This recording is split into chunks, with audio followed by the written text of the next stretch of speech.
Alright,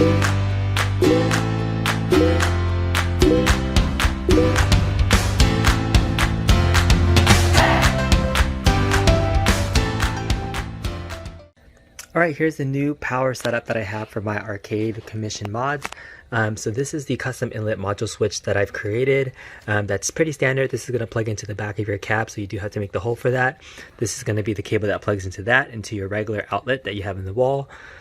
Here you have an extension cord outlet that's going to plug into the surge protector here, and this is going to go directly into your cab. So once this is installed, you're good. And you see here I have two wires that I've hot wired into the live ground here. So one of the wires is going directly into the inlet module switch.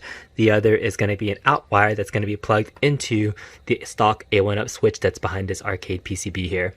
The last thing you're going to need is the Y splitter that's here, which is going to be able to light up your LEDs, your monitor itself using this extension cord, and then your marquee right there. And this is a stock A1Up power cord. So I'm going to show you guys what I did with this, which is instead of having kind of my clients plug in this 2-pin adapter behind the stock Arcade1Up switch, I've already gone ahead and did that, so it's really secure. So this is 12 gauge wire, I believe I have here. It's 12 or 14 gauge, I have to double check. And then these are wires that are coming out, and so this wire connection is plugged into these spade connectors that are going to go directly into these quick connects. So this is going to power the system through that Arcade1Up switch, and then once you connect it, this will be a heat shrink tube which you can cover it, use a heat gun or hair dryer to make sure that's nice and secure. So you definitely want to make sure these connections are secure since all your power is running through these wires. The switch itself is rated at 125 volts at 6 amps. You can see there, it's kind of hard to see, but 3 amps at 250 volts, and then 6 amps at 125 volts. So it should be enough to power your PC, your monitor, and then a small sound system or speakers, but we're going to be using stock speakers for this, but I'll show you how to set everything up. Alright, just so like in my earlier power video, this is what we're going to install into the back of the cab. We're just going to make this hole a little bit wider so that we can fit this through the backside into the cab itself. So all you need again is just a pair of pliers like this. Again, you could cut it out more precisely, but this is just a really quick, easy way to just rip out small pieces into a rectangle shape from this already stock hole that was the original 12-volt hole that came out.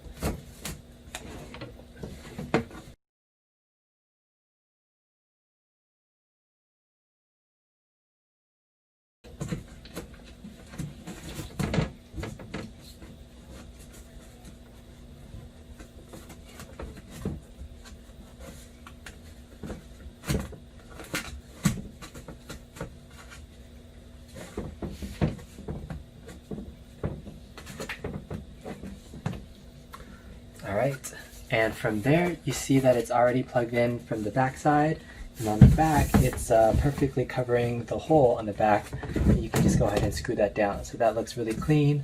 Again, just go slowly around the edges, and then again it's just a very simple way to pull that out through. You can do a more precise cut, but I say whatever tools that you have in your house will work just fine to be able to make this secure as step one. To secure this down more, I'm going to provide 2 little screws. These screws actually came out of the back of your control panel, and so we're just going to use a small drill to drill a pilot hole into these 2 sections. So just grab a small drill, just make some pilot holes there, and then you can use these exact same screws here. Grab another screwdriver, or you can change out your drill bit, and then just drill it in here for extra security to make sure this stays in place.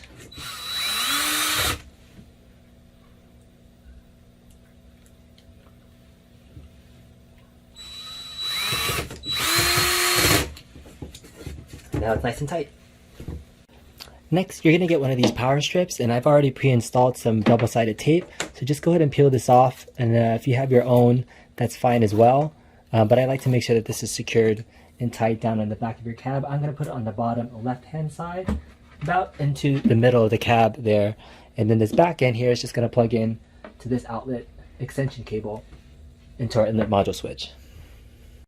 So once you get your control panel and yoke back, this is going to change depending on what you get back, but it'll probably be the same. You're going to have everything already pre-wired into the APAC, including the cables that's going to come out of it. So there'll be 3 main cables coming out of your control panel. The first is the USB, which is going to plug into the PC for your APAC. This is a 12-volt adapter that's going to plug into the Y splitter, and then these 2 wires here, I've gone ahead and pre-connected it to the stock Arcade1Up switch, and it's coming out right here from this wire right here. So you definitely want to be careful and make sure that this wire is down and not moving, because everything's going to be tied into your stock Arcade1Up switch. When you install it into your cab, just make sure all 3 wires are inside your cab here. Make sure the wires aren't going to be touching this part of the side panel on the wall. Everything should fit in just perfectly, like when you took it out the first time. And just line it up, and then put in your screws and tighten it down.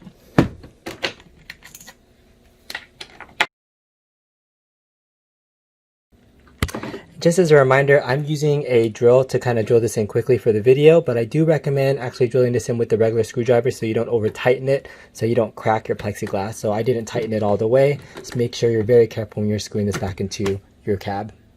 The last thing we need to do is connect the main power that's coming from your yoke into the inlet module switch that we created earlier. So there's 2 wires here, spade connectors, and then 2 wires here that are coming out of your yoke.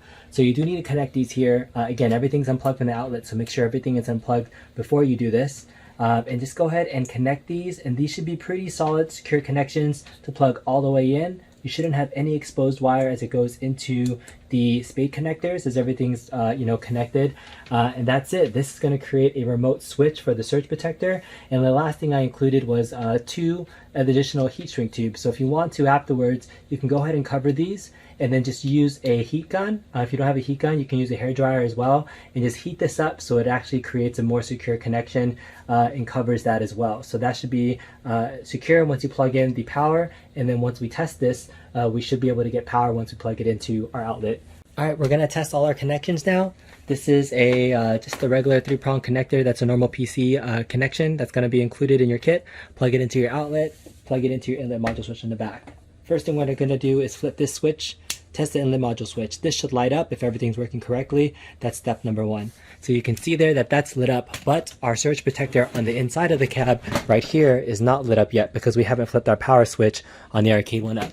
So let's go around to the front. You can see here's the control panel. We're gonna flip this to the on button. You won't see anything yet because we don't have anything plugged in.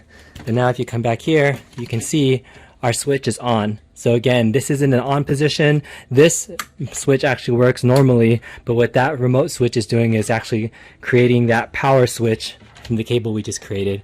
So now we'll go ahead and get everything plugged in. Follow the rest of the tutorial videos to plug in your PC, your lights, and everything should be set. So to install your SDisplay adapter, follow my other tutorial kit, but instead of putting it on a cardboard back, you can see I don't have cardboard here. I'm going to include this set of PCB feet that have an adhesive sticky back on it. So you're just going to plug it into the open spots. You need one of these holes for your ground still, but there should be 3 spots on here for you to plug in to this PCB feet thing here, and then use the adhesive to stick onto the back of this. So that way you don't have to have some ugly cardboard in the back. This is going to be included in your kit as well. So once you get this mounted in place, again above the cab, make sure everything's plugged in right, follow the other tutorial, but use the PCB adhesive feet this time around. So the last thing you need to do for your sound is cut your stock speaker cable, which is coming down from here, and you're going to split it in 2. There's 2 wires that are coming out, and then when you carefully strip it down, there's going to be 2 mini wires in here, red, black, and then white and black. So the 4-pin connect that I'm going to give you is this. This is going to have a white, yellow, black, and red. So you're just going to match the colors here. So you're going to have the red, the white match each other, and then the black and yellow on the inside are going to match to your black. So I also included here heat shrink tube. This is going to slide right here. So once you go ahead and twist one of these on here, so you're going to carefully expose the wire. So you do need wire strippers for this. Go ahead and hold it together, twist it together like this.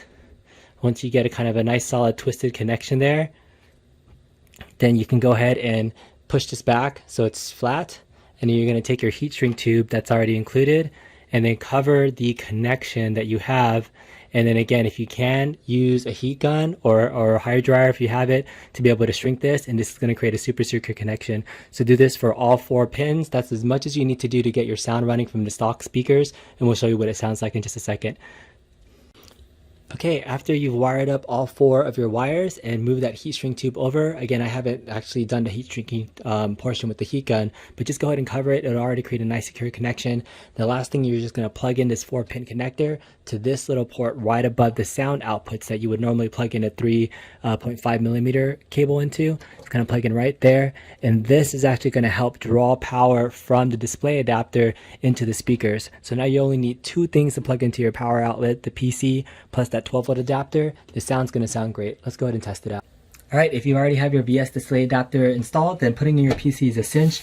I have the PC in the cabinet here. The only thing on the back right here is the HDMI cable from our SDisplay adapter and the power cord that's going to plug directly into our surge protector we have inside the cab. This is the stock Arcade1Up power switch that you're also going to plug in. So those are the only 2 things we're going to plug into our surge protector, so we don't want to overload the switch. That's it. So the other things you're going to plug into your PC, if you have a Wi-Fi adapter, this is a USB Wi-Fi adapter that I recommend. It's about 15 bucks from Amazon. Go ahead and plug that into your PC. You can use the front or the back USB slots. And then also, I do recommend having a wireless keyboard and mouse so that you don't have to open up your cab all the time. So grab a cheap wireless keyboard or mouse that you have, plug in the adapter so that you can update and troubleshoot any settings you have. The last thing you need to plug in is the actual USB from your 8-pack. So just make sure you grab the cord from your yoke itself. Should be one of these cables and cords right here, and then plug that USB adapter into your PC as well. So those are the 3 things that you need to plug in via USB, HDMI, power, and then you're set. As a reminder for the stock Arcade1Up monitor plug, once you plug it in, you're going to use the 3-prong adapter that I gave you in this kit as well. You're going to plug it in, and you're going to have 3 different outlets you're going to plug in. So the first thing is going to go directly into your SDisplay adapter, which should be mounted right up here. So this is going to be number 1. Let's go ahead and plug that in for number 1. Okay, number 2, the other female adapter here, or male adapter, excuse me, is going to go into your LED buttons. So one of the other cables that's coming out of your yoke should be one of these female adapters. So this is to light up all the LED buttons on your control panel. That's 2. And the last thing is your marquee. So your stock marquee again has that smaller 12-volt adapter there. So this is a custom switch or a custom adapter here that's going to plug in, so your stock marquee is going to work too. So those are the 3 things you need to plug in to your stock Arcade1Up PC that's plugged into there. Alright, this is our final test run. Now that we have everything plugged in, our SDisplay adapter, our sound is now connected. We're going to flip our power switch, and that's going to flip on everything, including the marquee and the buttons. So everything's lit up beautifully, and then the PC is set up to turn on automatically whenever it detects power. So we set that up in the BIOS menu. You just got to go to the power options, detect AC power on, and that'll turn on the PC. So you can see the Windows screen already boot up. But let's go over some of the other things I have on here. So this is upgraded control panel buttons. I have my select button here, a back button on this side. I created a new dedicated exit button here, and this is just cool kind of circuit board with Star Wars lettering, Arabesh language. So that's my client's name here. This is Kong's Arrest, the radar button logo. So it looks great. I love this new upgraded look here. Have my throttle on the right hand side. This is the client wanted it on that side as well.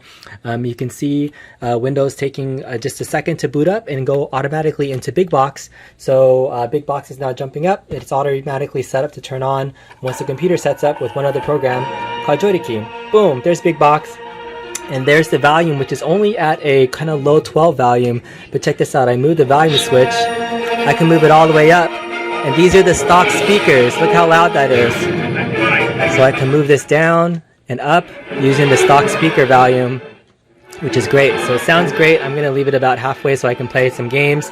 So let's test out a game just to make sure how it works. You can navigate the menu using your yoke. This is the select button. That's the back button. So let's go into our Star Wars playlist and play a favorite. Let's get into Trilogy. So once you start selecting a game, use the select button to get into a menu.